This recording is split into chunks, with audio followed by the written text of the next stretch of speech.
warbaahinta Mareykanka oo shaacisay dalka labaad ee ku dhawaaqaya aqoonsiga Somaliland iyo xog kale oo Israel ay shaacisay ayaynu ku eegaynaa warbixintani kadib markii dawladda Israel ay ku dhawaaqday inay Somaliland u aqoonsatay dal madax bannaan ayaa waxaa soo baxaya warar ku saabsan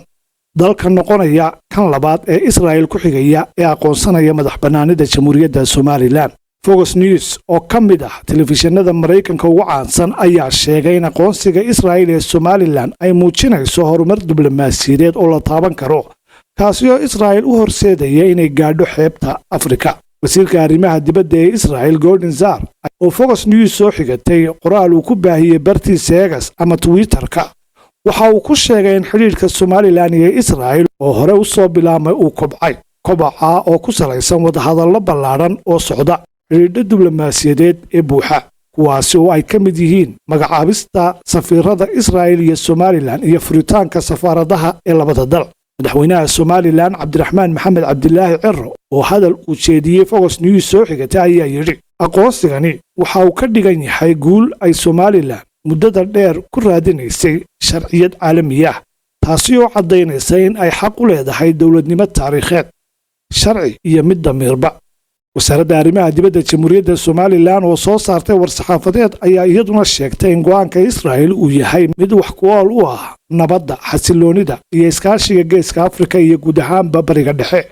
telefishinka Fox News oo warbaahinta Arabsiya News soo xigatay ayaa sidoo kale ku waramay in si buuxda u aqoonsatay madax bannaanida qaranka Somaliland ay dawladda Koonfurta Suudaan ku dhawaaqday inay noqoto dalka labaad ee aqoonsanaya Somaliland.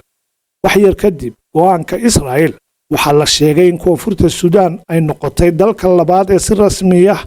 u aqoonsada Somaliland ayuu qoray Fox News isagoona intaasi ku daray in la filayo in Mareykankuna uu noqdo dalka saddexaad ee ku dhawaaqa aqoonsiga Somaliland maadaama uu madaxweyne Trump uu bishii August ee sanadkan uu si furan u sheegay inay arrinta Somaliland eegayaan. aqoonsiga rasmiga ah ee Somaliland waxa uu Mareykanka u soo kordhin doonaa inuu Geeska Afrika ku yeesho saldhig cusub oo cirka iyo badda ah oo u dhow halka laga galo badda cas taasi oo ah dekedda Berbera ayuu sheegay Fox News. kasakow dhacdooyinkan madaxweynaha Mareykanka Donald Trump ayaa 29 bishan oo ku beegan Isniinta toddobaadkan la kulmaya ra'iisul wasaaraha Israel Benjamin Netanyahu oo uu ku dhawaaqay aqoonsiga Somaliland sheegay inuu go'aankiisa ku wargeliyay madaxweynaha Mareykanka waxaana la sheegay in qodobada ay ka wada hadli doonaan uu ku jiro aqoonsiga Israel ee madax bannaanida Somaliland maadaama Mareykanka Israel iyo dalalka ay ka midka yihiin Suudaan, Jordan, Imaaraadka, Mareykanka iyo kuwa kale ay ku midaysan yihiin heshiiska Abraham Accord ee Somalilandna ay ku biirayso.